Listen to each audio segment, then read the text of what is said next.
my veins, I've been driving this train. Years in this lane, there's no stopping this flame. Cause I came to the game and I changed it to play how I like, rearranged it to my own domain. Yeah, I got what it takes, made lots of mistakes, taking shots, skipping breaks, feeling lost, feeling great, popping off, singing straight, never stopped, never changed. All the squad here to play, and I've got something to say, yeah. I work hard each and every day, I get lost in the words I say.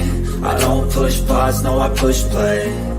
I won't stop till I make a change. I withdraw on the things I make.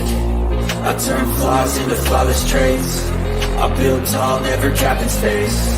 I won't stop till I hear him say, What's up? What's up? Welcome back. Welcome back. We are back from yesterday's RTL panel recap, and we have with us tonight the very lovely, the very beautiful, the very bright, vibrant, new Patricia Pretties. How are you? And also we have Taquilla T. She's assisting me in the interview tonight. Thank you very much, T. You're What? I did do this as a favor to Aubrey because That's right. I just That's want my to girl. y'all, this is a favor because I actually adore Patricia, and I was in her shoes on the first night, so I was like, absolutely, for Patricia, I will do this interview. Thank you so much. I appreciate it. I appreciate both you ladies being here. Hi, Patricia. What's going on with you, young lady? You're looking good in that pink, pretty and pink. Is this what is the pink? Is you young ladies have been wearing pink. Is it pink women's empowerment? Talk to me about that. What, the color pink? Yeah. Is it significant to you? Oh no. I just like it because I feel like I always kind of choose colors that look good on my skin tone when I'm on camera. So that's why you kind of see me in like bright colors. Awesome. I get it. And T, you're looking lovely over there in gray. Got your freshly pampered self all sitting there Just in your got privacy of your boudoir. Yeah, got out the shower, so I was like, let me get ready for my girl Patricia, and let's get into this. Let's Few get it. icebreaker questions for you, Patricia. Where are you from? Originally, I'm from Brooklyn, New York. We relocated to Florida, so I went to USF in Tampa. And then I stayed there for 11 years, and then I relocated to, my job moved me to Dallas. It'll be 2 years in April. So yeah. Okay, that's dope. Military background or? No, not at all. Okay. I always ask when people move around a lot. I always ask. Yeah, that's a good point. No. Yes. How was it adjusting to Dallas? It was a little lonely at first, but I'm in tech, so I just kind of went to like a bunch of tech events. Okay. Some of the team that like I'm in like an employee resource group, so there was one based here, so that's how I kind of like met people. So it was good. Okay, you said you're lonely here. Do you are you from a family, a big family, small family? Do you have any you don't have any family in the Dallas area? No, I do not have family here. When I moved here, I didn't know anyone. My job relocated me, so I was following the money. Gotcha. Okay. Well, let's get into this Ready to Love situation, your journey on Ready to Love. So it's the first night, of course, it's the mixture. What were your expectations going in, and how did the actual experience go for you? I don't know. I feel like I didn't really have expectations, but I don't know. I just kind of went into it being myself, and Okay. before everything starts, you talk with production. Like I didn't know this going in, but you already sit in the room with production, and they're already kind of piecing people together. Okay. So it's kind of like they already know, like, hey, that's why when you see certain people, they're like, oh, I like them together, because they're telling you to like them together. Mm-hmm. So because we essentially talk to all the guys, and when you see us like talking and doing all this stuff and going deep, it's because that's what they told us to do. Okay. So when people are like, Yeah, oh, and that's what people don't know. correct. Oh, okay. Because we were so saying, they're like, wow, it's just a mixer. Yeah, so that's what they're telling you to do. They're like, I'm asking questions that you would never normally ask. So a lot of people don't know that. So that's why I'm like, this is what they told us to do. So so I that's got you. why You asked a really good question. You were asking questions like I was asking questions that didn't get shown. Like I was asking people, what's your blood type? okay, Do you 'cause go we need to know. like seriously? I needed to know what health issues runs on your parents' side of their family. So those are stuff you need to know in case you have children with these people. Okay. You're aware of the health conditions I you're mean, about you to never get know. into. Yes, but they didn't show that. So I'm with you on that. Right, because I had conversations with Chaz, and they were literally always pairing me up with Alonzo, and like Okay. I talked to him for most of the day, and I was getting so annoyed because he's not even a person that I would even talk to. But you Even just starting everything, it's very ironic, like to see like how and where the women are mentally. So like a person like me, I am, I want to get married, have kids, do this, do that. Okay. Someone else, like a Patrice, she wants to have fun. She's trying to hang out because she's already been there. She's already been down that road. So, and not that there's anything wrong with either one. It's just like you get to see like where people are and what type of person that they pick, because the same person that she chose, which was Alonzo, is the same person I'm like, definitely not. He's very immature. okay. He's too much of a clown for me. Like I need, not that I don't like to be humorous, because I like to have fun too. Okay. But I want someone that is like mature, like a mature man, a provider type. The first thing Alonzo said to Vanessa was, I like an independent woman. I heard that. I recall. Yes, he did. No. So people that say that means you don't, you're not a provider type, because the people that I've dated, they would never ask me like, I like an independent woman, because those type of men are not looking for you to, to contribute financially. Like they are looking for your value is in different things, and this is what your contribution is in different ways. So yeah, so it's just like, and there's absolutely nothing wrong with that. She likes that, more power to you. That's a match. But like for me, I'm looking for, like when I was talking to Chaz, like he's in tech, he's financially stable, he went to therapy, he goes to church, like, so I was like, baby, that's my man. Okay, so I was like, that's my boy. So how come we didn't see you with Chaz? Exactly. So that's what I'm saying. Like we had all these conversations, and like we were talking about certain things. Like I was telling him about stuff that I did, he was like just telling things about himself, like, and they did not show that, because again, it's like subliminals. They're basically making you say like, oh, I like him and Vanessa together, because you see it on your screen, and this is all you've seen. Every scene, it goes back to that. Every scene you see Alonzo and what's her name? Every scene you see Maya and whoever. So it's like they are telling you like, this is who you guys like together. This is who you guys are going to like.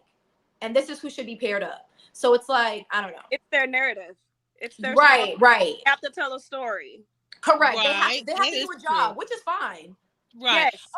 Okay, but now I have to at the end of the day, because it's like we're putting in the work and we're walking into this situation expecting like to show up as our full selves, commit to the process, and they already have their mind of who they want paired up and who they want to see make it to the end. Correct. So I definitely can relate to you on that stance. I know exactly where you're coming from. Right. So when they saw me and I was not about that, I probably wasn't going to be the one. They were like, yeah, we got to get her up out of here. She's too serious. We need to get her up out of here. I want to have fun, and I want to do this, and I want to get nasty, and I want to do that. Not that there's anything wrong with that, but they wanted TV. And I feel like maybe they didn't feel like people would connect with me. I'm not sure. So you kept saying they kept putting you with Alonzo? Yes, girl. That's why we're in the intro too. And I'm like, I kept telling them, girl, I do not like them.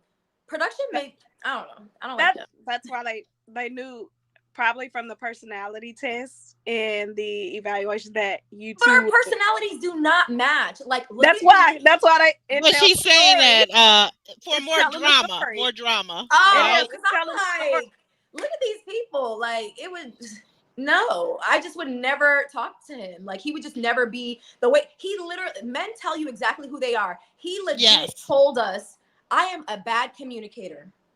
I'm like, Now that's a lot. Alonzo said this, right? yeah. Alonzo, okay. Men Yes, will literally yes. tell on themselves. His last relationship was a 6-year situationship. So Okay. what makes this person feel like Oh, he is ready for wow. love? That Oh, literally wow. makes no, and this is on TV. I don't think people are picking up on any of the things that people are saying. They're just watching the show. I think that's what it is. Yeah. Wow. Yeah. Well, wait a minute. Okay, so I got to go back a little bit. Let's take us back. Okay, so you enter the mixer. Once all the gentlemen were there, which not that there were only 4, right? Correct. So Yes. not a whole lot to pick from in This is your my next mixer. question too. So which gentleman caught your eye? Which gentleman would you say caught your eye? And then tell me which gentleman their conversation stimulated you the most. Chaz's conversation was the most stimulating, Okay. Okay. and he was he would be the person that I would be like, I would go on a second date with him. That would be somebody that I'd be interested in. The other men, they're awesome in their own right, but they would just be a no for me. Like, do you feel like their conversation were more surface level? They didn't. yes, it was more surface level. Like, Okay. just conversations. Like, okay, for instance, Lamar, he's not a favorite. The way that he was speaking, he was like, yeah, I like spontaneous people. And when I talk to people, I make you feel like I'm not a judge. I am not judgmental at all. Oh, you like that? I love that for you. Someone is going to be matched up perfectly with you, but that person is not me. That's it. Okay. Like, I don't make you feel bad, like, oh, you like that? No, I don't do that. I just say, oh, wow, that's awesome. I love your point of view. In a respectful way, yes. Correct. Like, I like, and even when he was saying that, like, oh, he was like talking about threesomes, and he said that several times to several ladies, and I'm just not into that. And I told him, I said, well, for me, I take intimacy very seriously. I'm an emotional person, so therefore I don't share that experience with other people. But if you want to do that and your partner's okay with it, baby, I'm happy for you. I love that for you. But that's just not me. Yeah. So you know who Lamar reminds me of? Aubrey and Patricia. Who's that? He's a Habibi, hands down. He is a Habibi. Oh, probably. Goodness gracious. So they have personality types that they try to fit into each whatever. Yes. So it's the same. That is true. That's a good point. When I was watching him, I was like, he has traits of Habibi. That's what he reminded me of, because he was so forthcoming and direct in what he was saying. And he just has no filter. He doesn't hold back. Correct. So with him, what you see is truly what you get with Lamar. Right. So I can understand that his personality and the way he came off probably was a bit too much for you. Yeah, but he's like that all the time. And then he was doing stuff for the whatever, because he would do stuff for TV and then try to come in the green room and be like, hey, like, no, sweetie, this is real. Yeah.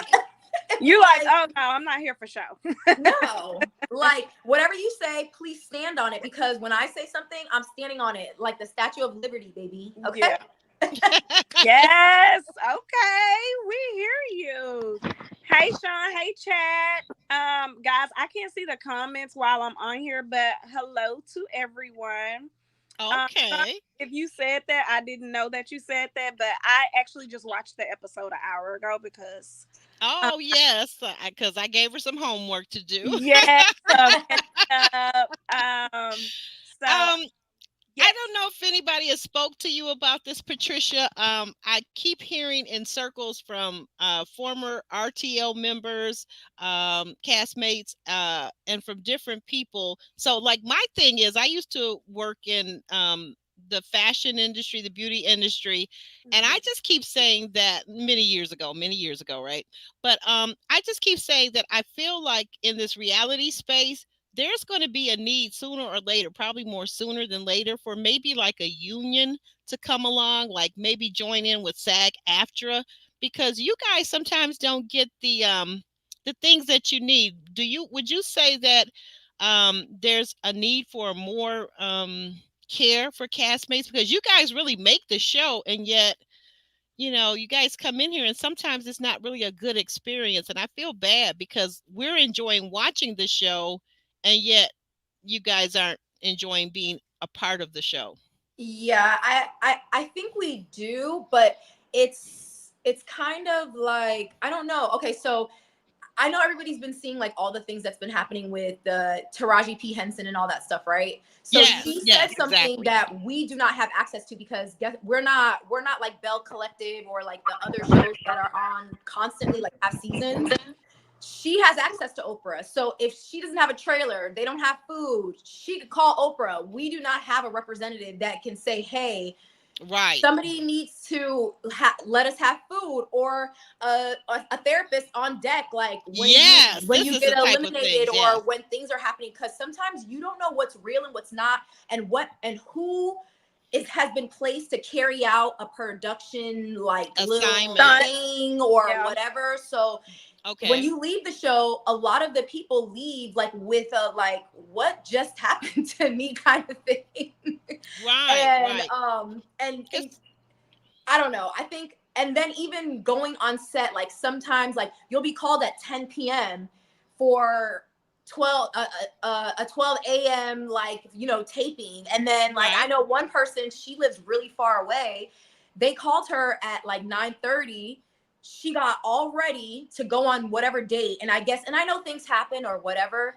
She got all ready, was driving all the way there, and she was like 7 minutes out, and they're like, hey, we don't need you anymore. Mind you, she has a full face of makeup, hair done, everything, and now she's wasted gas. So she said that happens What? more often than not.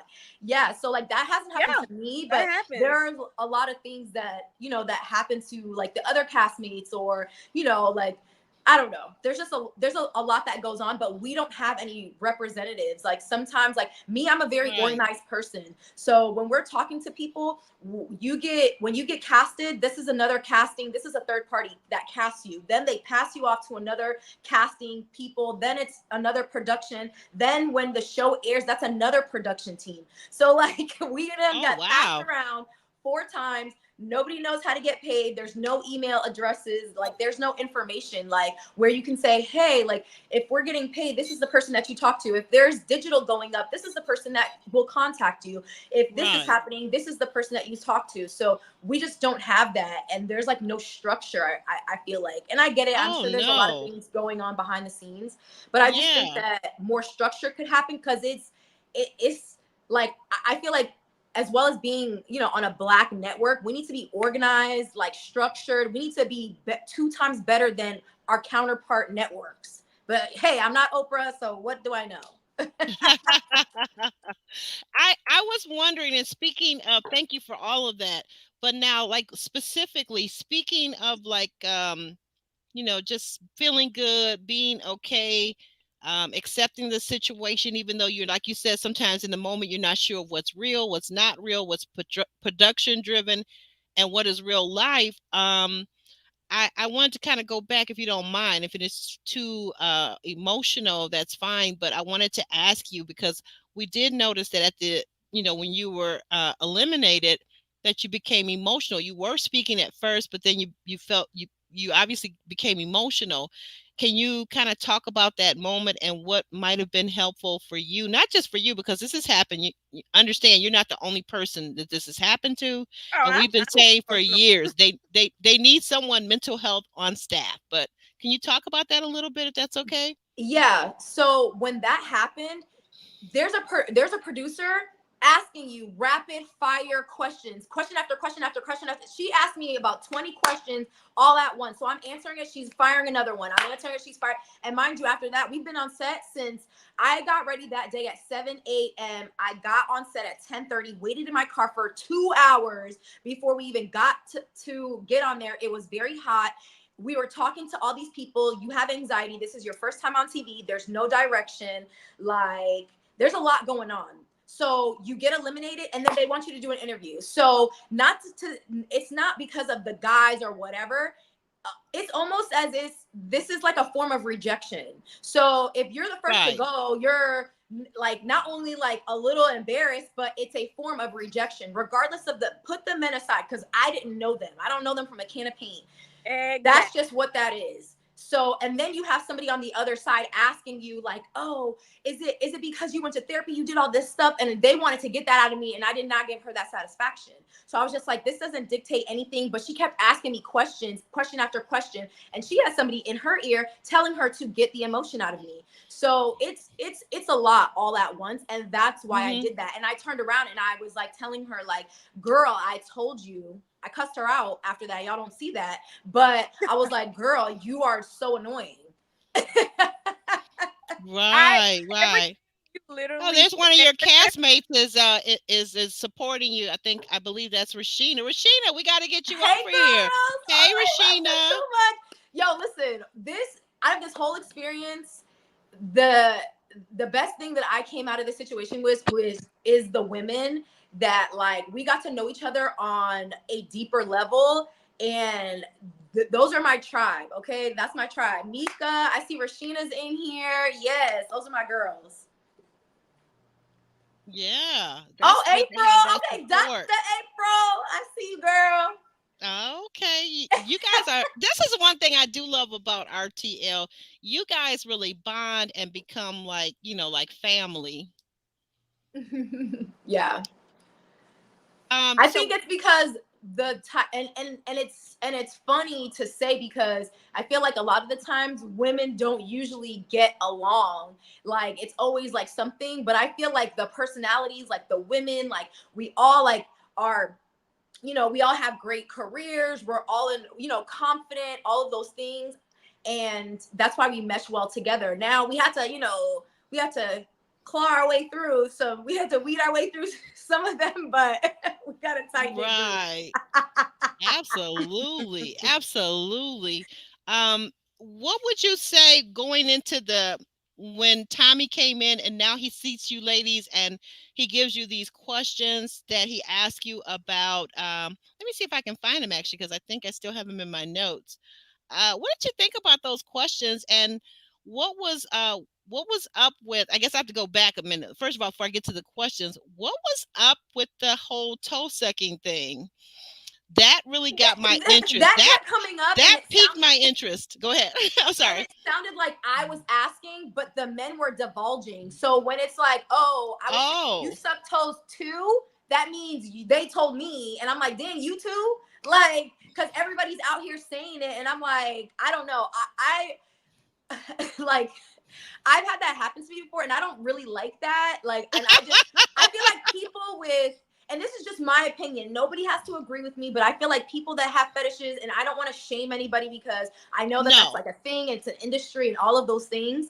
Right. Like, but for me in my house, that's just not something that I want to partake in. And I feel like people who do that are very like, unsettling for me. It's you're a very peculiar person. So okay. But that's just my opinion. If you like that, I love that for you. But I don't particularly like that. And I don't know if I want someone that I'm speaking with to have like a fetish, because I know that people with fetishes act very peculiar. And they act, I don't want to say like weird, but they just act very, I just don't like that because I'm not a part of that. So I don't know. So I guess the question stands to reason. How do you differentiate between a fetish and because see, I'm from a different generation. Like, so, I have a daughter your age. So let's say, how do you differentiate between what's a fetish and now what has become in a certain generation? I heard someone say the other day, well, that's a basic. This thing is a basic. They were speaking of like oral. Normal. Well, people can normalize anything. People normalize dysfunction. That doesn't mean that it's right. Like, you know what I mean? So I just feel like whatever works for you is fine. If it doesn't, then you know, like to each his own type of deal. But I think that what classifies like a fetish for me is how you Okay. speak about it. Now, if it's just in passing, like, oh yeah, I like to do that. But if you're talking like, yes, and I love it with whipped cream and a cherry and put chocolate sauce on it and show it to me so I could touch it and all that, baby, I can't. I Right. can't do it. Okay. Yeah, I Okay. think that it's how you speak about it, like how, like, you know, you can always tell. So if they're weird, like if it's unusual, then you'll know, because they'll literally, people tell you exactly who they are. We just need to be listening, taking heed, and moving how we're supposed to Right. move. Right.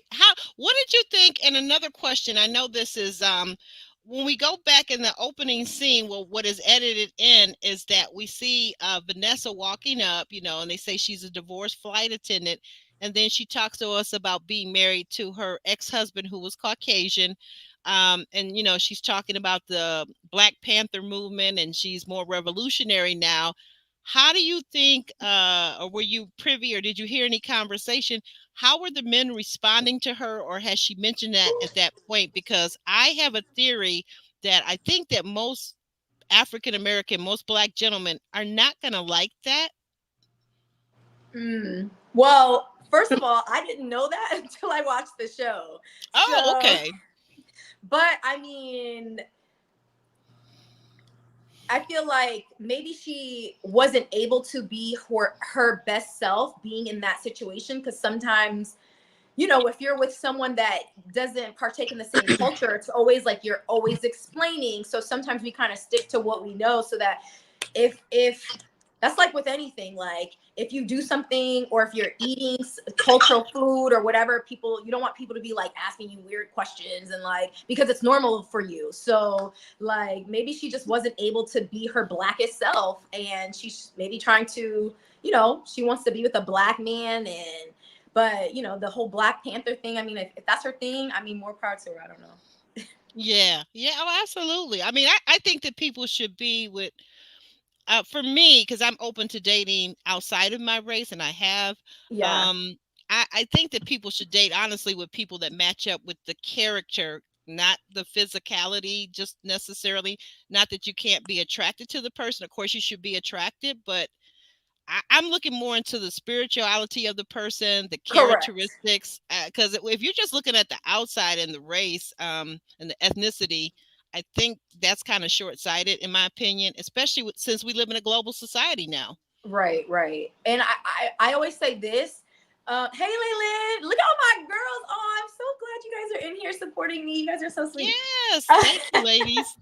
I always Oh, say there this, she like, is. Okay. regardless, because I'm a person that I would date outside my race as well. I'm not a person that says like, oh my God, I only love Black men. First of all, I feel like you should like who likes you, because That's what you're my trying to mama date used to somebody, say. they don't even like you. So, but I just feel like our morals and values must line up, regardless of color, whatever, because for the simple fact that when we're raising our children, if you go to church, if you believe in something, whatever, like our morals and values have to line up, because when we have discussions, this is going to, you know, lay the foundation of how we talk to each other, like how we have conversations, those type of things, like what we believe in. Like there's a lot of people that are, I hate to say unequally yoked, but like there's somebody in the household that like they're Catholic and Christian, and that's a thing, or they, you know what I'm saying, like, or they don't want their children to do this, or they want their children to go to private school, or whatever the case is. So I feel like your morals and values must line up when you're talking to people, because if you don't, those are going to be the things that are going to ruin you later on. Right. Exactly. Exactly. And for like the guys, I don't know, so did you get to eventually, I don't know how to ask this question, but I'm kind of curious because half of the men were on the first mixer. Did you get to meet them at the premiere or some kind of way? Did you ever meet the gentleman that we met like in the mixer one as episode one? Did you ever get to meet those gentlemen in real life? Yeah, we met them at the, I don't, well, I guess we could say the reunion or whatever. So yeah. Oh, wow, at the reunion. Okay, okay, Yeah. yeah, So okay, I so I met the other people.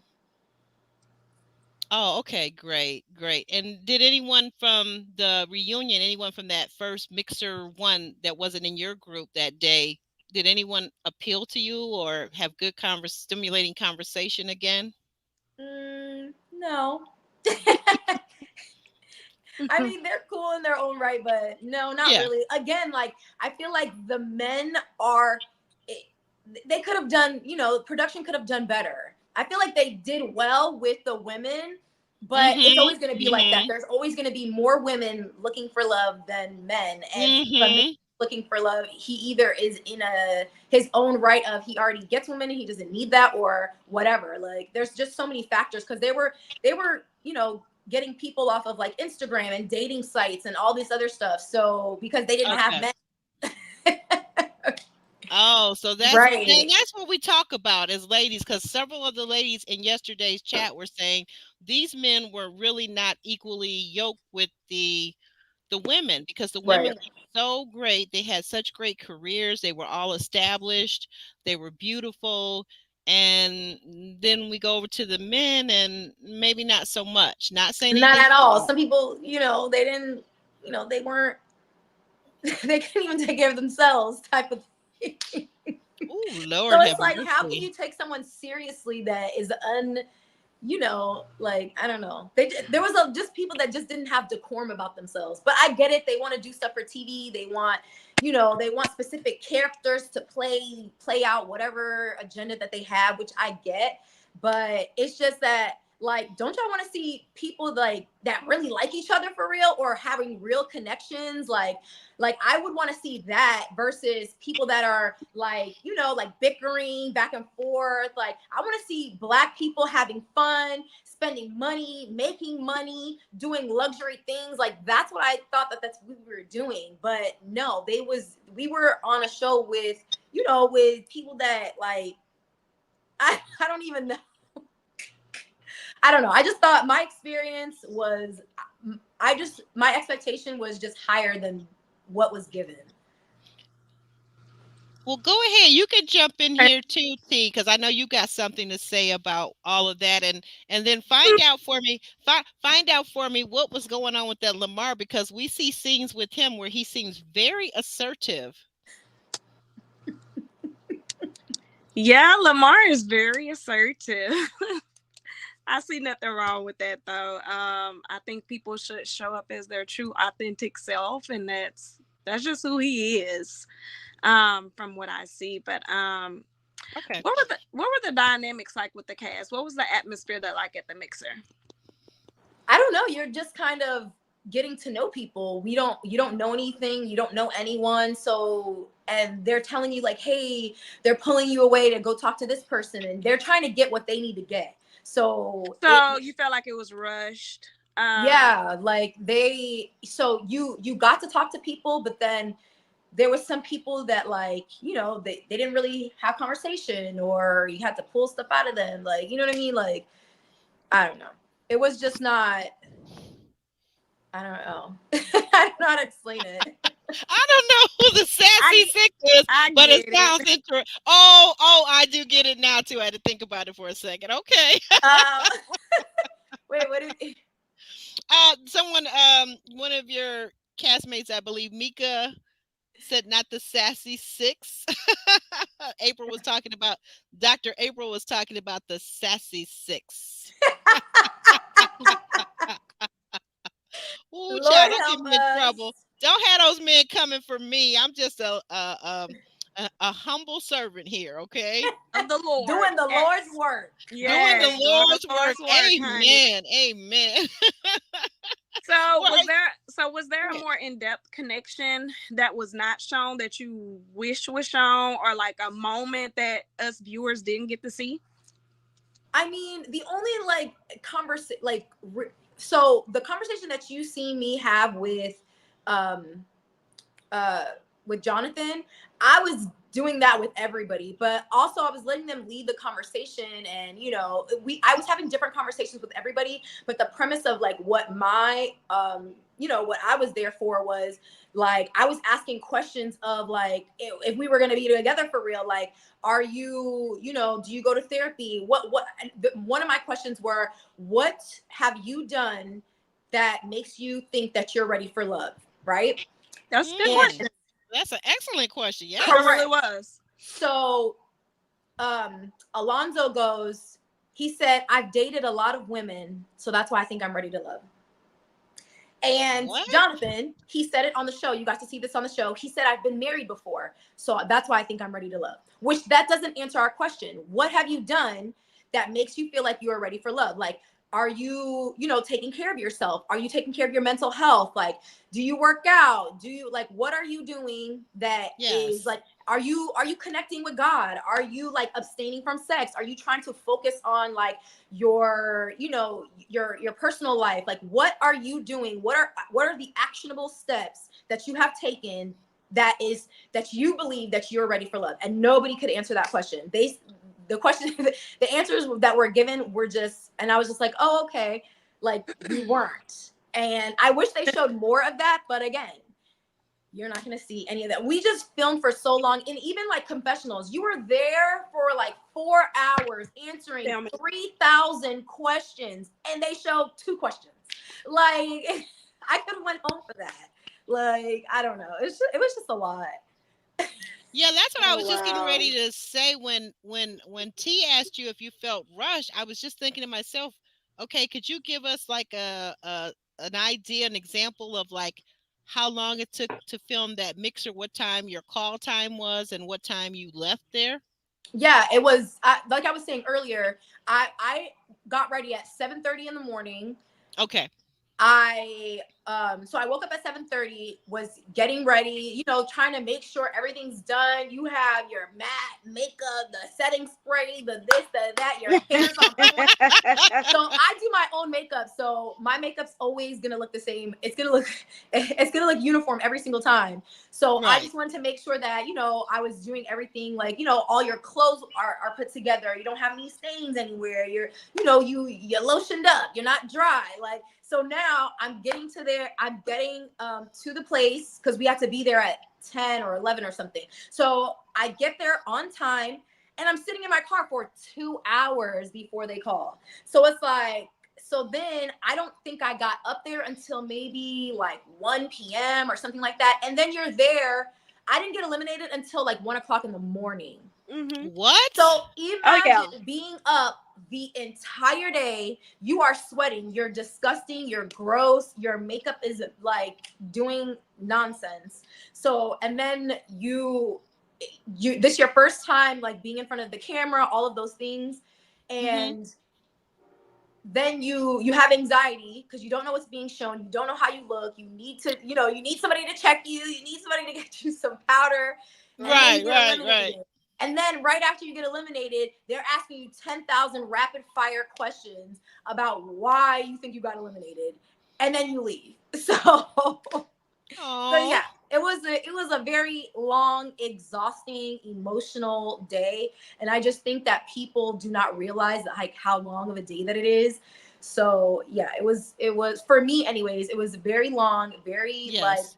emotional, and I don't know. So I'm glad that I left because I don't know if I could have done any more episodes following this because there's people that it's out there for everyone to see, and everybody has an opinion about everything and how they think that things should go and whatever and all of those other things. Okay. So everything happens for a reason, and I'm thankful. I'm glad I did it. It was that experience, and it might lead to other things, so this might not be the last time you see me. So That would be Speak great it in because existence, girl. like I was telling you back in the green room, a lot of our chat, a lot of the ladies in the chat yesterday were very appreciative of you. They wanted me to ask a couple more questions, so I hope you don't mind. So there was a debate, a little small debate going on, although most of us kind of disagreed with this, but Because it's ready to love, and this is kind of a uniform question that goes across all seasons, not just this one. Some of the people wanted to know if you felt that if there was any inkling that maybe there was some colorism involved in your elimination. That was Um, someone. I Pardon me? don't. I don't know. I have no idea. Cause I wouldn't. I guess I wouldn't be the one to ask that. I did not feel that. Hmm. Um, I didn't either, but yeah. I didn't feel that being there. But you would have to ask the men, I guess, because if they don't like a girl that looks like me, then that's just what it is. But Okay, so let me ask I guess you. I wouldn't be the one to ask that. Let me ask Okay. you your perspective on how do you feel the elimination unfolded for you? I don't know. I just thought it because so let's just before everything that I knew behind the scenes of like their agenda and all that other stuff, Okay. I was thinking like, yo, I asked the right questions.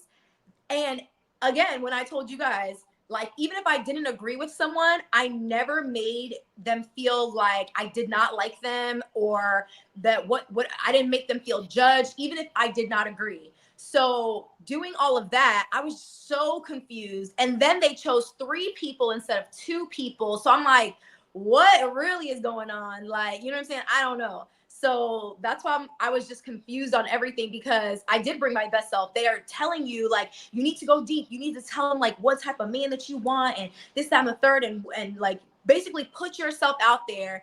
And like they would even ask questions like, tell you like if you do you wait for men to approach you? And I'm like, yes, always. Like I basically, you do what you make eye contact. If they don't catch it, then baby, I don't know. Like, you know what I'm saying? But I'm not shooting my shot. I'm not chasing because men Right. are natural predators. If they want something, they will come after it. If you are always initiating things with a man, your whole relationship will be you initiating things, doing things. And I'm not a doer, baby. I'm a receiver. I'm feminine.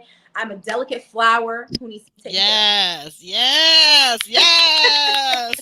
Sit in your femininity. Yes, we Okay. talk about that all the time. Yes, And yes, that's why I was yes. asking the question of how do you make a woman feel safe? Because I want to make sure my man makes me feel as feminine as possible. That says, baby, I got it. Why are you stressed? It's done. It's finished. Anything else? Exactly. That's it.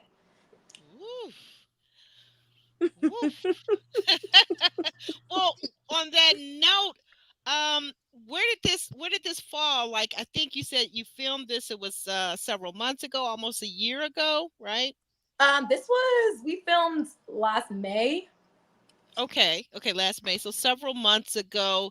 Where do you feel this fit into your journey as you were a new transplant to the Dallas, Fort Worth area? Where did you feel like this fit into your journey? What is dating like in that area, in the Metroplex? What is it like?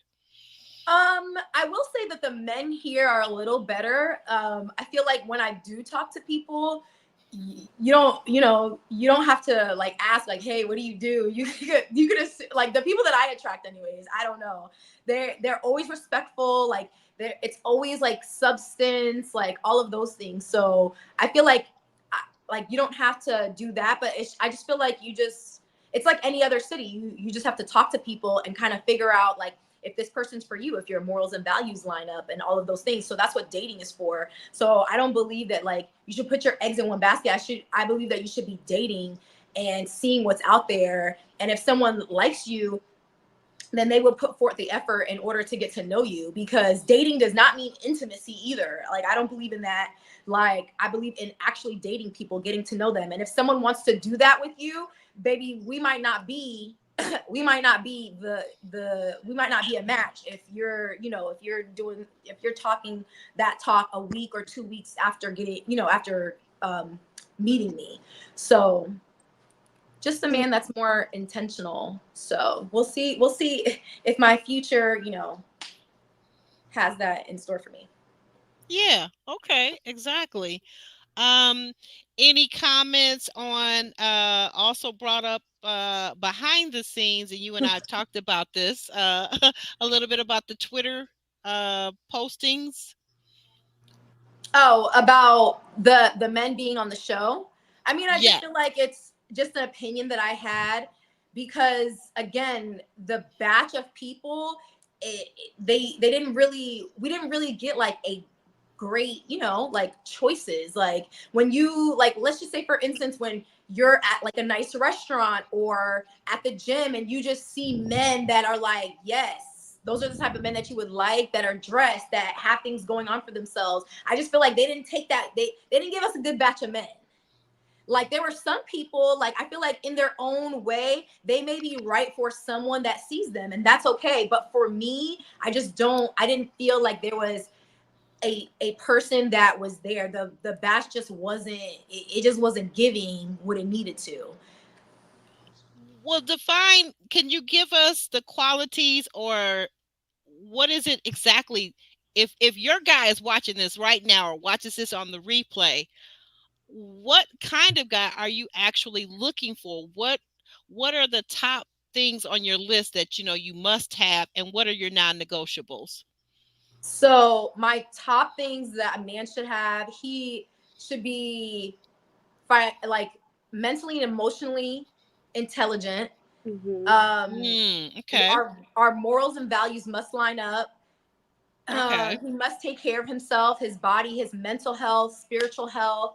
Like I want him to have some sort of like foundation. Like I grew up in church my whole life, and like I want to Me kind of too. that going because again that kind of dictates like how this person speaks to you, like how you guys do things in the household, how you bring up your children. Like those things matter to me, so I want a man who is emotionally and mentally sound, like, you know what I mean. So when we're talking and if we don't agree, I would never want a man to raise his voice to get his point across, because you don't need to do that. You know what I mean? Mm-hmm. So I just want a man's man, a man that is a provider, that is financially, he is financially intelligent, that he is, doing his thing. He's very smart and articulate. So because I am those things, so I just want my partner to be that and more.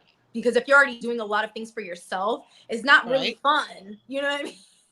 And also, Right. you don't want to have somebody that cannot do those things for you, because if you're already going on trips and someone is not able to take you on trips, that just doesn't make sense for me. Like, you know what I mean?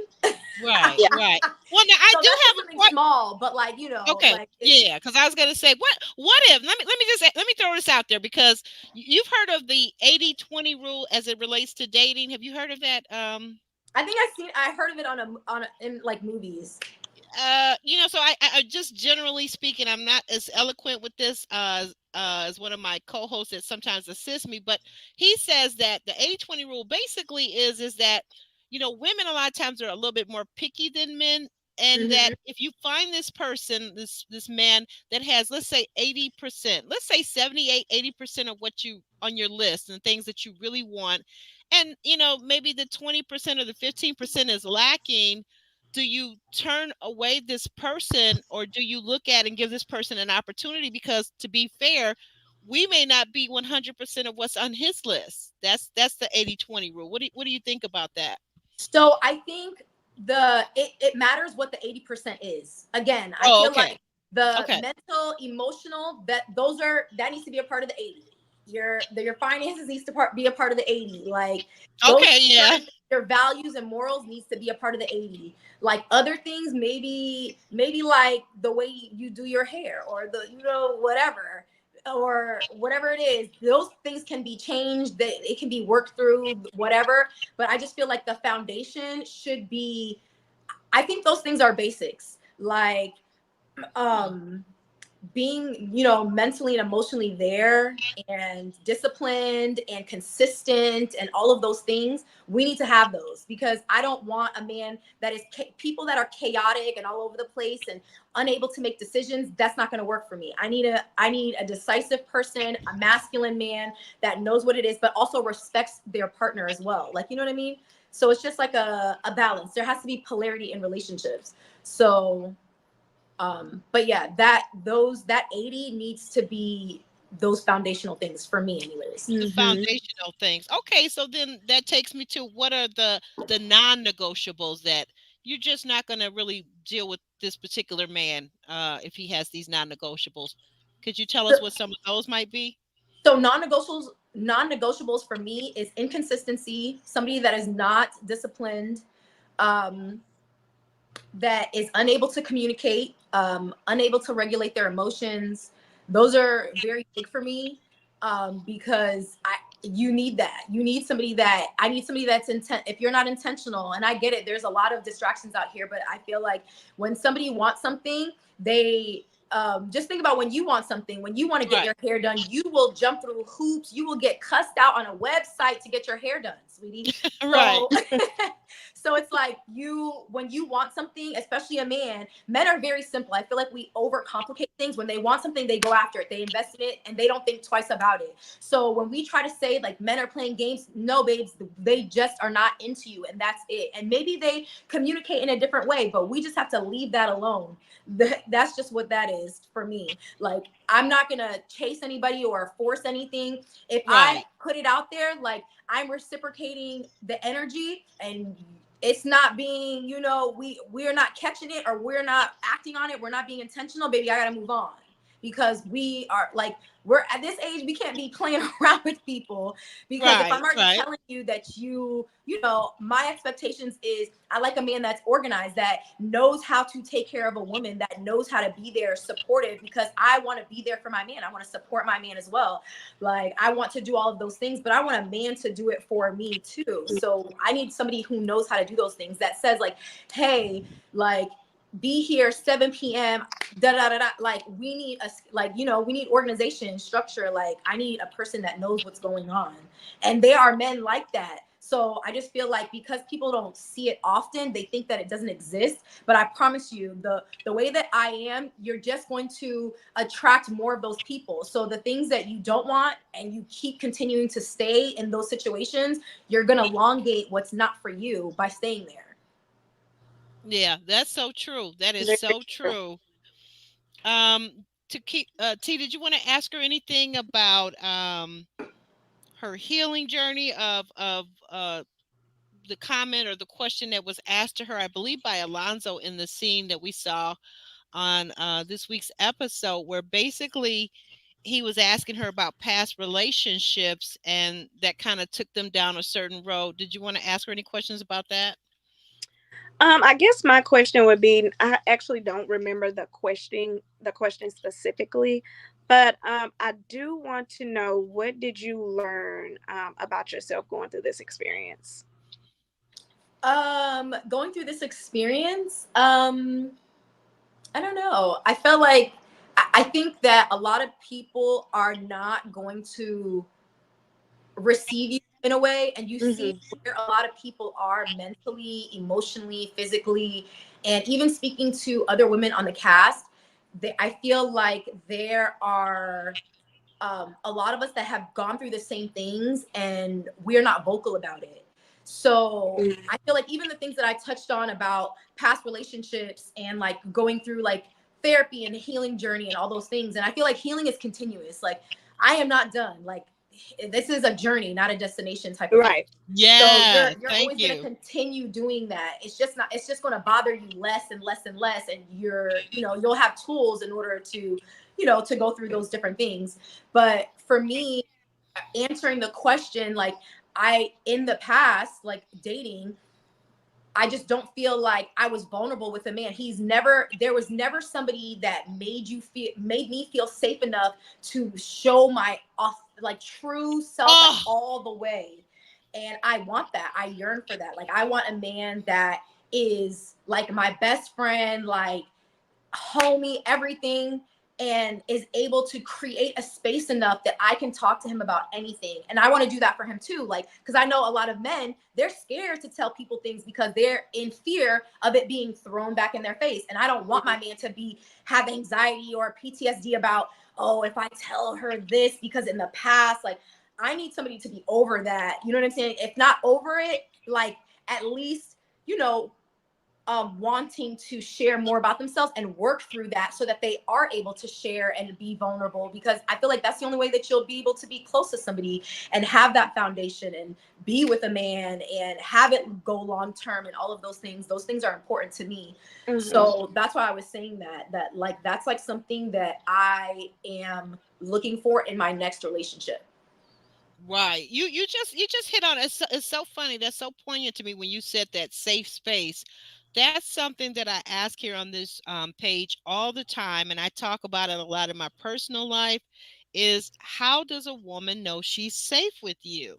How do you know? And I ask my girlfriends, like, they meet this guy. Oh, he's so handsome. He makes this much money, yada yada yada. And I'm saying, okay, that's great, but how do you know you're safe with him? Do you feel safe? What does he do to make you feel safe, right? Correct. Yeah. That I want that is to just answer. so important. Go ahead. Go I'm ahead. sorry. This is a person right here. He said, What's the so I don't, name? he wasn't here earlier. Oh, So when we're talking to people, when we're at the mixer, production is telling us that is this it? huh? Is this the comment right here? Correct. Yeah. Okay. He's saying that, first of all, if I'm on a date with someone, this is not a question that I'm telling or I'm divulging within the first date. We're on a reality show. Production is telling us certain things, and they're telling us to be open and go deep with people that we do not know, so that they can remember you. So, and Mm-hmm. you have to, and basically you're speed dating. So you have to you have to get to know people quickly. Like, you know what I mean? So you have to go deep. So um he's saying that men don't want to hear all of that vulnerability up front. It comes off as baggage, which is whatever. But then if a man does it, if a man opens up quickly, it is seen as healthy and refreshing. This is a double standard, but the truth. So Okay. to answer his question, I would never say that on a date. This would be something that I would ask a man, like, if we are getting more serious, because now we're Okay. getting Yeah. to foundational things where, you know, that I need from him, because I want to be in a relationship with you. So I want to make sure that, like, that you will be able to make me feel this way. Hopefully I won't have to ask. Hopefully you will just show me that, and that will Right. be Right. that won't be anything that I have. I feel like when people are automatically, that's what they do. This is how they are built. This is what they are shown when they are growing up, and all of those things, that it naturally comes to them. They naturally make a woman feel safe. They naturally are vulnerable with someone that they connect with. So again, to answer your question, that's why we got so deep so quickly. Right, right. I think okay. So I want to kind of throw a see what sticks on the wall too to this question, right? So I'm going to go back to it. I love what Sean, who's also one of our panelists on every Saturday here for our Ready to Love recap. I love what he says though too. He talks to intellectual conversations with BJ and says that I think it depends on the man that the information is being shared with, and that again is so important because how do you know you're safe to share Mhm. the information? And one more thing, real quick, stay tuned. Reviews, who has a channel here on YouTube, says that men also want to know that they're safe with women. Absolutely. Absolutely. Definitely agree. You want to, both people need to have create a safe space for one another. But to Right. go back to this question, if you just allow me just for a second to give my thoughts on this a little bit too, because I think this is a very good point. So he's saying, it looks like he's saying men don't want to hear all of that vulnerability up front. It comes off to them, meaning men, as baggage. But when men open up quickly, it's seen by women as healthy and refreshing. This is a double standard, but the truth. And I'm sorry, by the way, too, because I just realized I don't know if BJ is a male or female. I really have no idea. It could be a woman. I don't know, because BJ could stand for Barbara Jean, right? So, but the thing, I think that, Not I mean, Barbara. I don't know. It could be Bobby James or Barbara Jean. I don't know. I'm just saying because you never know on this platform who's whom and who whatever. But let me Right. just try to answer the question for my thoughts. I think this person brings up a very good point. Um, because I said it too. Now I'm going to be fair. I said it too yesterday about our review about your response to Alonzo. I was kind of concerned because it felt like, as a viewer, just strictly not as a anything else, but just as a viewer, I felt like it was a situation and a question where sometimes we as women have to learn where to pivot and where to kind of put on our pull out our acting chops, if that makes sense. And it maybe probably doesn't sound fair, but it's life. Life is not fair, right? So Mhm. a man asks you a question at a party, at a club, at a event, whatever it is, and you're just meeting him. You don't know him from a can of paint, as my girl likes to say. It's her favorite expression. You don't know this person from a can of paint. Um, so sometimes you have to kind of pivot and say, well, yeah, I've had my ups and downs in my past relationships. What about you?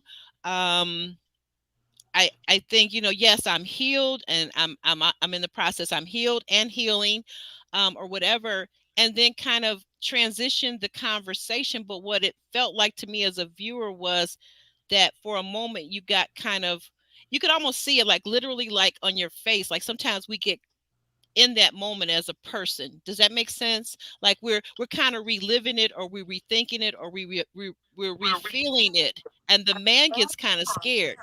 Does any of that resonate with you as you look What back and watch that scene? to which conversation? Oh, I'm sorry. To Alonzo, the conversation with Alonzo as he's asking you about past I think it might have been. Jonathan?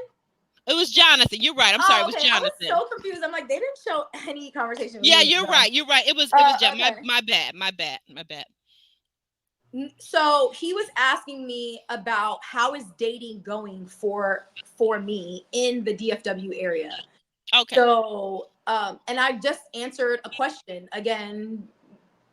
I was just saying, whatever. But I normally, if somebody asks me a question about past and all of those things, for me, I don't live in that space anymore. So I don't really talk about those things because I don't think that they need to be rehashed because I've already done that.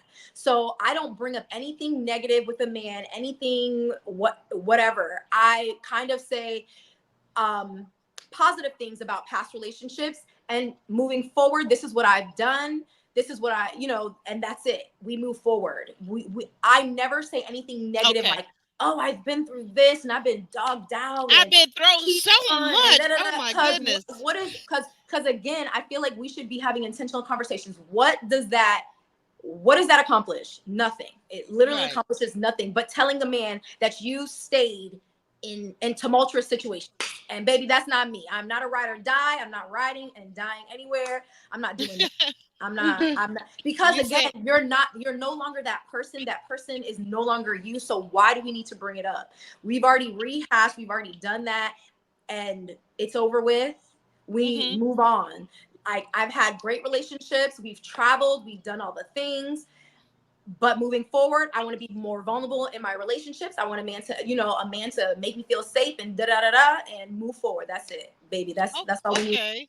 Okay, so you say you're not the one that's gonna say, all my life I had to fight. Exactly, because we are not for as a Black woman, I don't think that we should be talking about struggle love. Like, no, we need to attract like healthy relationships, sound relationships, all of those things. That just goes for everything in our life. Like, I just don't think that we should be doing all of that, like as Black women, because we have so much access to things that can help us heal. I just don't think Yeah. that we should still be in those spaces. Like, even friends that I have, like there, you have to kind of stay away from people like that. Not to say that I would like not help a friend or whatever, but it's just that energy transfers. I don't want to be friends with someone that is unable to remove herself from a toxic situation that she knows that is incorrect, because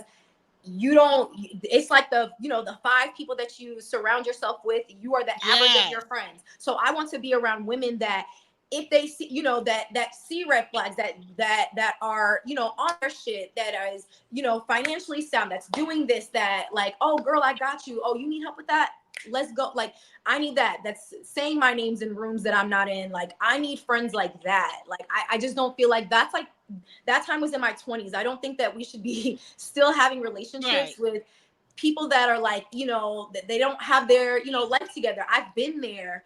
I don't ever want to be there. So I just feel like we need to elevate from those spaces. Not saying that I would never help anybody. I just couldn't. I just can't see myself surrounding myself with people that always have chaotic things going on in their life. That, Yes. it's always negative. They always have something negative to say. I cannot do it. Life is already hard. I don't need to get on the phone with you and talk about negative things all day long. I just can't do it. That's good. That's really That's good. beautiful. That really is. I wanted to segue. I think there was one other someone wanted me to ask real quick, and then because I want to talk about your professional life. There's so much going on with women in tech, and I know if you got just maybe 5 more minutes to share with us. Okay, that was D. D asked the question. Thanks for this question, D. Do you feel that production decides maybe as much or more than the men with the elimination of who is eliminated, the women or the men? Yes. Because Absolutely. again, going back to the 100%. agenda, they they already have how they want the show to go to. So from my Mm-hmm. understanding, after the fact, some of the men told me that there was two of the top people that you saw that they Yes. had votes, like whatever. They asked they were like, okay, so do you want anybody else? Anybody else? Anybody else? Anybody? They kept asking over and over because they were trying to get Oh. them to say me, like, you know what I mean? Like anybody else that you didn't, and they were like, I mean, I don't know, I guess Patricia, like what, whatever. So I don't know. That's just what I heard. I can't confirm Okay. or deny. Can't I love it. I love it. What T, you probably have something to contribute to that. What are your thoughts on that situation? You were 100% production. 100% production. They already know who they want to certain, couples to. It's a Right, story. They have a story to tell. So right. Because look at the past seasons. everybody All the from way at different. the end, Yes. you will see people and you'll be like, how did you make it here? Like the way that they're trying to portray black love and all those things is what I'm yes. telling you. That is a sound person that's disciplined. I've never seen a person that makes it to the end of Ready to Love that is like an ideal man that everyone's like, yo, she's lucky that she got with it. Like I've never heard that. And it's always like nonsense. It's always like a mess. It's always like, all of that. And I don't know. It's it's a lot. It's a lot that goes on. But Yeah. for legal purposes, this is a joke. Right. Gotcha. Gotcha. Gotcha. Gotcha. Gotcha. Gotcha. Okay, so now the tech talk. There could be some uh, young parents out there. There could be even a person in their 20s, early 30s is thinking about transitioning from their career path into something that is much more needed or maybe more uh, pays better. Could you talk to us a little bit about how you ended up in tech and what that journey has been like for you? Yes, I will. So this is a funny, well, not a funny story, but I got into tech in 2020 or 2021. Mhm. And I actually was in corporate. I used to bartend and be in hospitality in college and all that stuff. And it just got Okay. I was burnt out on all of that stuff. So I ended up getting into like corporate and healthcare and all of those things. Mm-hmm. And I would always get passed up for like promotions. It was always happening all the time. And I just could not, and even back then when I first got into corporate, I was dealing with things like microaggressions from people and Yes. going into the workspace. Like I don't feel like there was enough education, like because I didn't grow up in the age of the internet, I guess, like where we have all the information and our rights and HR and DE&I like there is now, like after George Floyd. Like none of those things were in place because these clear people would never say anything like this to us, or how to even Mm-hmm. like how to even deal with someone that has said a microaggression against you. Like Yes. my numbers will be higher than everybody on this team, honey. And because you go to happy hour with the supervisor, you are getting Yes. passed over. So it's like subliminal. Like they'll see my resume and this person's resume, and I'm gonna go with that person because you have already built trust with this person. I look good on paper, but do I trust this person? So this is what happens continuously. So I ended up going back to school. My homegirl ended up working for Microsoft, and she was a recruiter. So at the time she was like, you would be awesome, this, that, and the third, whoopsie woo. So I'm like, okay, why not? So now Okay. that I'm older, I know what I wanted to do. So I ended up going back to college, getting my bachelor's in the pandemic, graduating in 2020. And then I ended up getting an Oh, offer wow. letter for like one of the FANG companies in, you know, in America, whatever. So, so then, which was like a blessing in itself. So I really truly believe that a lot, like now Black in tech is very popular. There's a lot of tech influencers. There's a lot of, you can get into gov tech and all of these other things. Like, I believe that we should all be working in these spaces. Like I did videos like last year on people, like, I don't, other races do not believe that we belong in these spaces. But back in the 1920s, when the women were programmers, they were Black and white women that were programmers, like back in the day. But the first human Yes. computer was a Black woman, and her name was Patricia Graves. So we belong here. So all that, like, imposter syndrome, all of those things that I know sometimes, because I've had that before, but we need to push that out and push our way through these spaces, because we literally belong. When we walk into the room, there are other races that are mad because they know that we work hard. We have to be 2 times better than our counterparts to succeed. Exactly. So it's like we belong in these spaces. So now that I work in these sorts of companies, when I have Zoom meetings, the screen is, there's a lot more people that look like me. There's Indian people, there's Asian people, there's, you know, there's all of those things. So it makes you feel a lot better, but also you feel safer. Like, I just don't think that it's talked about enough. Like in corporate spaces, you don't even feel safe going to work because like you're scared to say anything to anybody, because like to clap back because you're scared of your job. Like, you know what I mean? Like now, if anybody ever were to say, baby, where are we going? I'm going to HR, because DEI is a thing. So if anybody tries to say any microaggression, so I feel like now other races are a minority and we are like, you know, we're in here. So, and I think that they're scared to say, they are scared to say stuff to us, which makes it even better for us, okay? Because I don't need anybody in my because if anybody says, oh, you look like you don't want to be here today. Oh yeah, okay.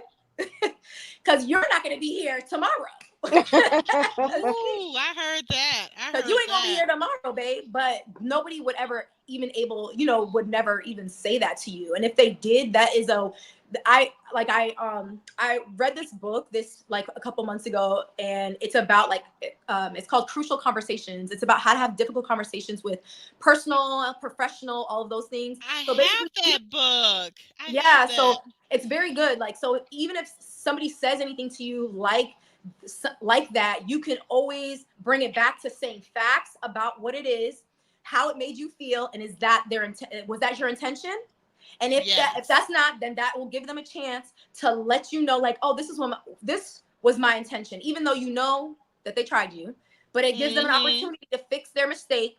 And then if they don't know, it also gives you a platform to educate them and say, okay, well, when you said that I didn't look like I wanted to be here, that is considered a microaggression. So you may want to not, you may not want to say that to other people because it's considered this. And because some people, and granted, some people do not know that is a microaggression when they say that. But I feel like if you're in these spaces, that just like we have to educate ourselves, they have a responsibility to educate themselves as well, on different things. So I mean, that's just my 2 cents, but I feel like it's very important for us to be here and like navigate this space and get in where we fit in, and not think that like whatever you're doing in your job, you could be a lawyer in tech, you can be whatever, you can be in fintech, you can work for Citibank, PwC, like you can do health tech, you can anything that you do, you can just switch it over to that, to a tech job.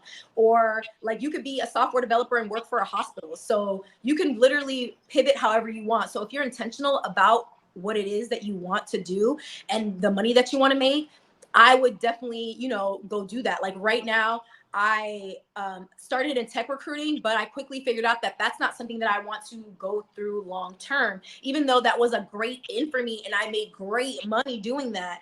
And for me, it's just that it's just like a very hustle type of thing. And I'm just not, that's just not my ministry. And I'm not like a salesy hustle culture person. So for me, I'm very much like, leadership roles resonate with me. So I got my PMP. So I'm a program manager now. And I do want to go back to school to get my master's in system analytics, like to be a business analyst. So not all the way like tech, but just basically know what some tech does, if that makes sense. So yeah, so that would be like my next level up, you know what I mean? So, but yes, I think it's very important for us to capitalize on this movement that's going on right now, and like educating ourselves, going back to school, and it's definitely not too late, like at all. I'm 36 and I got my bachelor's like in 2020. So baby, it is not too late. There you go. Never too late. Recently, what was your major? What was your field of major with your? My major when I first, I wish I would have went to school for software development, but my major was business and organizational communication, which is how corporations speak to each other. Oh, okay. Wow. That's major. Yeah. That is because T is our HR person. T, you wanna ask any more questions as it relates to the technology and her transitioning into this new field and career path? No, I really think she gave a lot of good information, so I think we really covered it. I have enjoyed this. I hope Me that too. Learned a lot about you, Patricia. But of course, they're not going to show this side of you, right? But this is me. Someone was just saying that their closed off narrative they were saying. Right, girl. They made, first of all, you knew it was a lie because if you two met me, right, you made something along the same lines as what you think about me, but you're not going to say the exact same thing. Same thing. So yes, men are like, yeah, she was too closed off. Yeah, she was too closed off. Yeah, that's production, babe. Like they fed them that.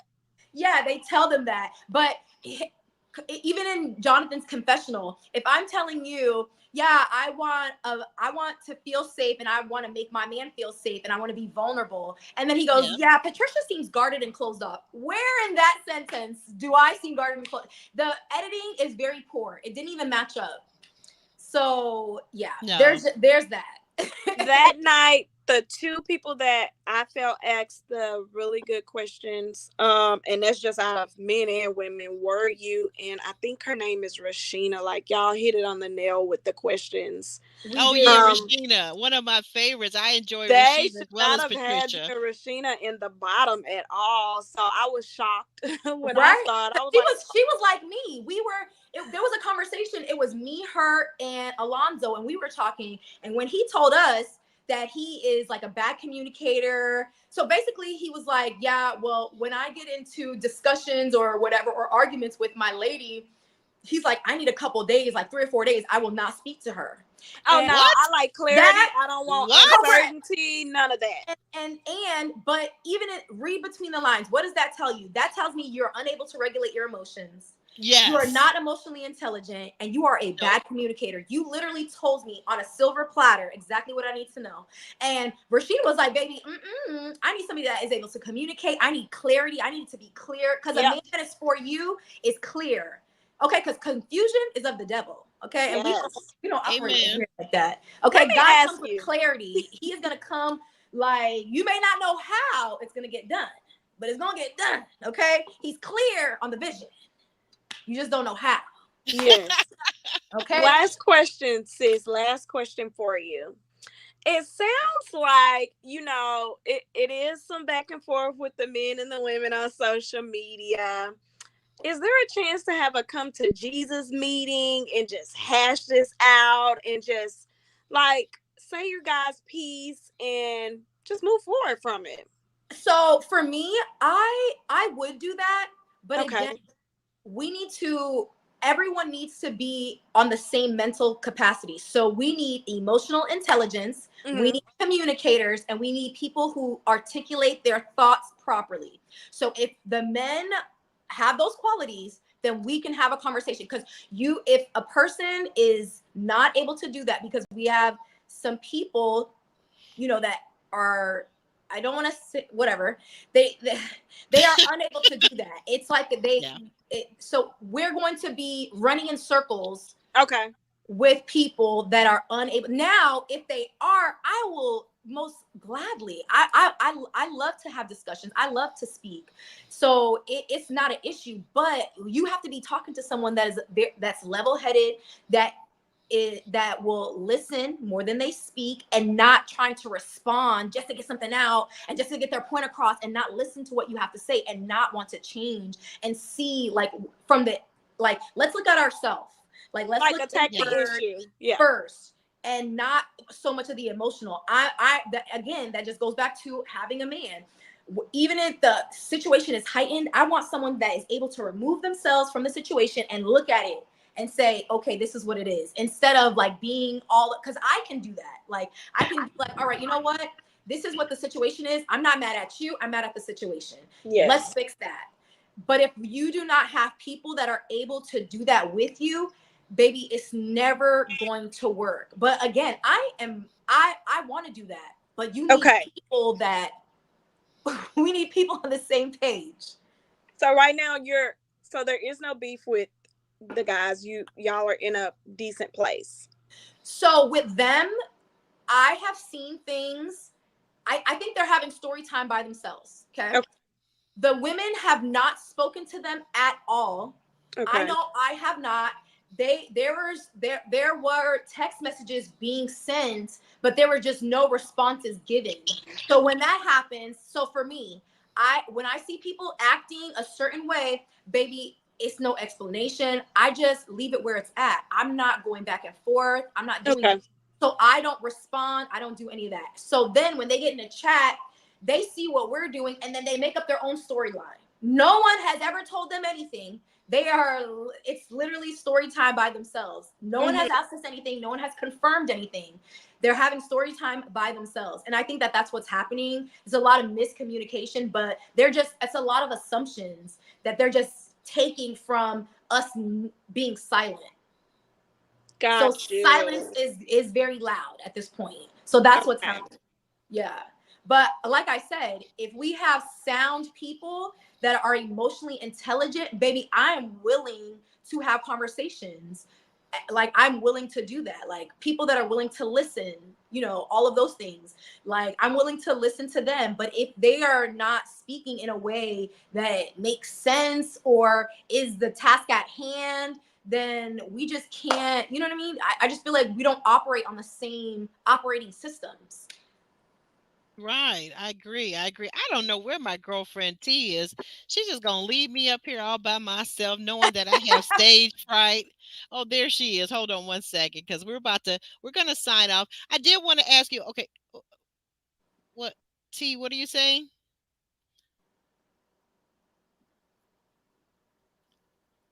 T, I can't, the thing of it is I can't hear you when you're downstage. Do you want to come up, a yes or a no? Okay, gotcha. Okay, T, I couldn't hear you. I'm sorry. I was saying I accidentally hit the leave button by accident, and dang, Patricia was getting to it and I missed it. But okay, continue. Okay. I was just saying that, like, they are just, the silence of the women is very loud. So Okay. they're just making up. That's just like if somebody doesn't respond to you, you are overthinking and saying like, okay, they don't like me anymore, and you're overthinking and making up story. We have story time by ourselves. I've done it, you've done it, everybody's done it. So because we are not talking or responding back, this is what's happening. And I think there's a lot of miscommunication and just assumptions that's going on. But I don't have any issues with any of them. There's just a lot of things. Like, I don't have any issues with anyone. I just don't. I'm not with I'm not with the nonsense. Like, I don't play the little kid games on the internet. I don't do that back and forth, like, because I think that's very messy. That is not that is not on brand for me. Like, that's just not what I'm gonna do. So Right. I definitely won't do that. That's just not me. And they can do that and they can participate, but I'm not going to the circus, babe.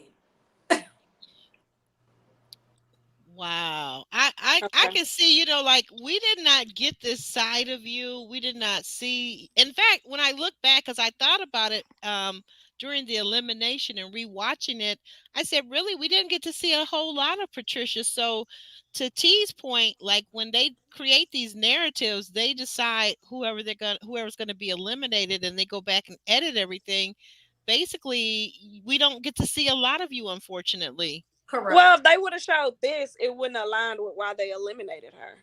Exactly. So they had their own agenda. They couldn't show me that. They couldn't show you guys this because then they would be in an uproar. Yeah. Because I kept saying, "Who's that lady in the pretty blue dress? Where is she?" They Yes, kept you showing got a us lot the of same people. compliments. You Yeah. got a lot of Yes, compliments on your on that. fashion. They said if you would have stayed, we definitely would have seen the fashion from Okay, you. and I would have brought it, baby. Cause you was bringing Hey, it. You go, girl. Listen, I had all my outfits laid out. Y'all should have seen it. Oh, I bet. I was wearing for 10 weeks. You hear me? what? I mean, because your hair, everything was on point. The hair was on point. The I makeup would have was on point. The loved. blue, the fashion was fashioning. It was like it was classy, sexy, not too Yeah. much, not too little. It was just right. It was just right. Well, So with with all of that, that being said, let's just yes, pray that God sends me a good man, honey, okay? He that's will. it. He He will. will, he will, and you will keep us posted, and he will meet at least 80% of your 80/20, all the foundational things that are foundationing, all the things that you need, that you feel safe and protected and provided for, all of those things. And will you come back again and maybe talk to us at a later date to tell us more about what's going on with you? Anything that you're promoting? Is there anything that you're promoting? No. Okay, tell everyone where they can find you. All my socials is Patricia Pretties. Okay, I've got that. Hold on one second. We got that. We'll put that up on the screen. All the things are they're all they're all the same. Patricia Pretties, right? Correct, yeah. But yeah, Okay, so what great. you said, we, touch and agree in Jesus' name, okay? Because Yes. Yes. Yes. Yes, for all I, us ladies in 2024. This is the year of truth and of realness and authenticity, right? right. Yes. So I'm showing up as I want my partner to show up as my Right. best. Well, we wish you all the best on your journey, beautiful. And we're supporting you and rooting for you. Thank Yes, you we so much, ladies. are. It was fun. I had a great time. Thank you to all my girls that are still in the chat. I love you guys. Yes, yes, thank you. And thank you guys for subscribing to the channel, for liking the video. Thank you all for being here. Thank you especially, T, for taking time out on a weeknight to come Oh, and yes, assist girl. Thank me. you. Oh, Thank you. it was only a one time. I said I would only do one, and it was for I did. I Yeah. said I don't do these, but I would do it for Patricia because I Yes, like she did her. say that. I She did. said, I "That's said my only girl. for That's my Patricia. girl." Well, I appreciate you and all the other things that you do that I appreciate. We won't say it Yeah, here on absolutely, the air, but I do appreciate you. You have been a absolutely. wonderful resource for me, and I love you for it. I love you in real life, okay? Oh, and Oh, me by the way, too.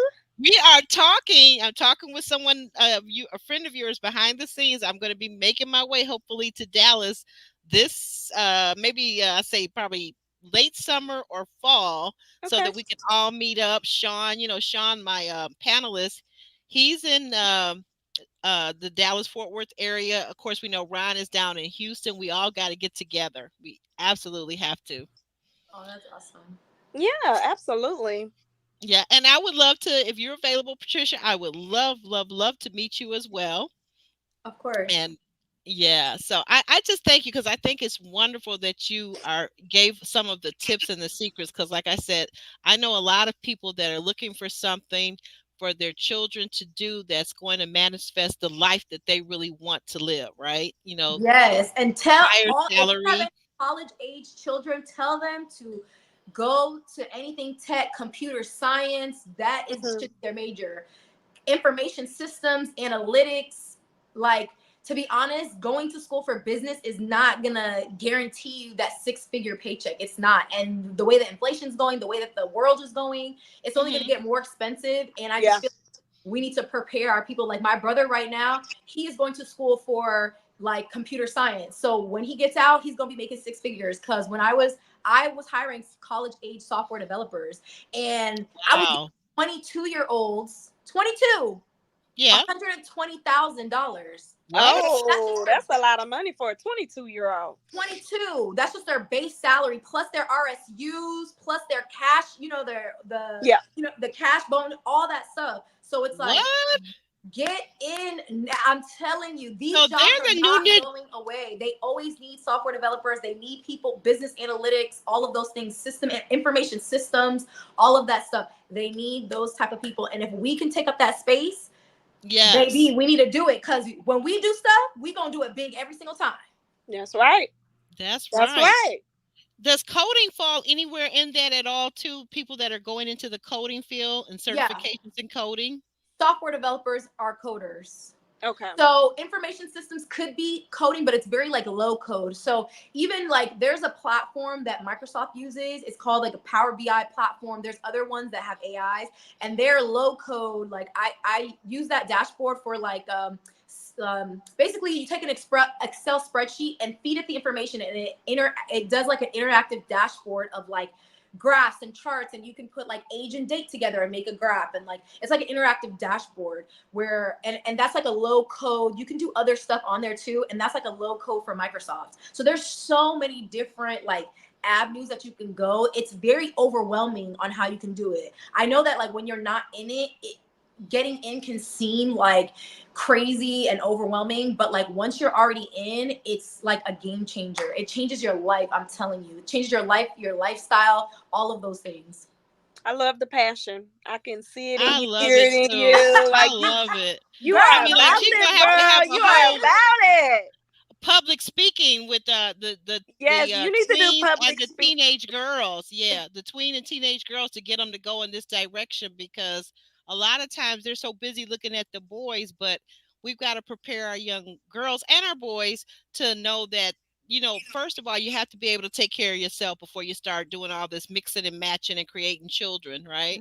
Okay. Just really get prepared. But I love it. I love it. And one other thing, Kiki says to be sure to ask you, will you come back and maybe talk to us after the reunion? Is that okay? Oh yeah, of course. Yeah. Okay. All right then. Well, we're gonna head on out. I found my theme song, guys. So if you want to say goodbye to your friends, give a wave, say goodbye. We're on out of here. Okay. We're gonna shimmy and shake on out. Bye. Thank you everyone for joining. Bye. See you guys. Have a good night.